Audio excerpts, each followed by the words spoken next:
And I said, take your ego, dump it in the trash can, you can come into my classroom. And once they do, they're great at it because they're smart, they're good wordsmiths, and they do a great job. Let's talk about this for a second. Yes. And back to Betty in Idaho. Let's bust some myths about lie detection. Yes. We're talking about deception detection because you read all of this stuff about people when they lie, they look up to the left and stuff. Yes. And we know that's a load of crap. But there are things that ordinary people with a little bit of thought and a little bit of practice can use to detect when somebody's lying to them. Yes. Give us some of those rules and guidelines. Well, first of all, there's no specific gesture that it gives way to deception, slam dunk, like a Shaquille O'Neal moment. There's no such thing. But rather, they happen in clusters. First thing is you have to understand or read their baseline. And you talked about that. Understand, read them up and down, see how they normally respond in everyday life, and look for deviations from that.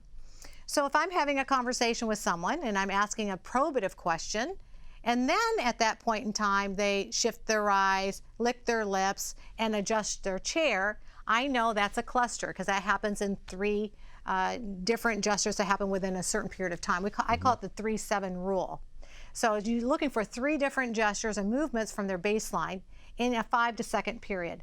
In fact, the new book that I'm writing is called No Bull, How to Detect Deception in 7 seconds or less. So if you apply those principles, you can read them. So looking up, like you talked about, looking up to the right, to the left, looking down, that's an old myth. In fact, 22 out of 23 peer-reviewed research articles have debunked that research, and there's nothing to back it up. What we're looking for are indicators of deception. For example, Christopher Watts, I saw him shrugging his shoulders often. And when he's shrugging his shoulders, and it's not with, I don't know, I don't think so, whatever, and they're giving you a question saying, honey, you look great in that dress, and then you shrug your shoulder. Okay, we know you weren't being sincere. So that's one of them. The other thing we found is that people's eyes will dilate. We know that when there's this arousal. In fact, there's a new technology out now that's called eye detect that they can detect just based on, pupil enlargement, whether somebody's being deceptive. But the main thing is that find out how that person lies. Everyone lies differently. So there's no certain method of lying, but humans haven't changed since the beginning of mankind. There's no new way to lie. You're looking for different movements, different from off their norm, when you ask a question that might create anxiety, a stimulus, we call it. Does everybody lie? Yes.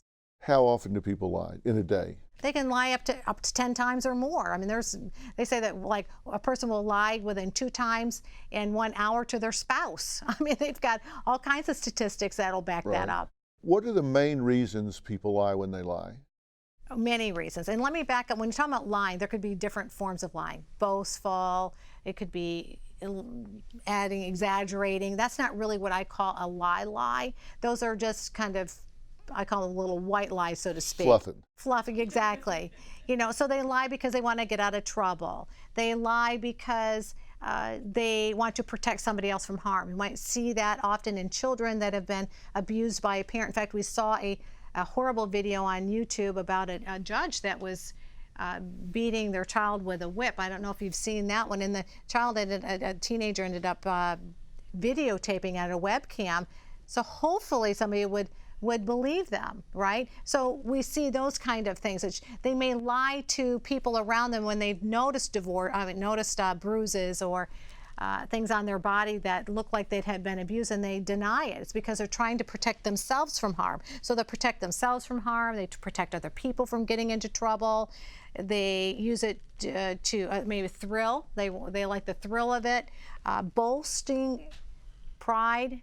Take credit for work they didn't do. Yeah, plagiarizing. Yeah, and escape accountability. Yes, that's another one. They lie about something they did when they don't want to get in trouble for it, that's for sure. So if we're talking to just the average person, they got kids, they've got a spouse, and looking at these clusters, I want to be real clear with people about clusters, because if they learn these individual behaviors and somebody does one of them, they go, Yes. you're lying. It may just be just a habit. It's just the way they express themselves.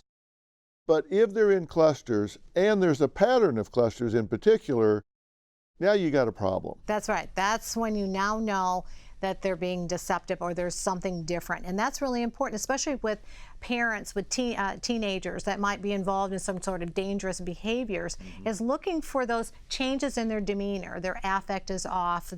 They seem to be more anxious or nervous than normal.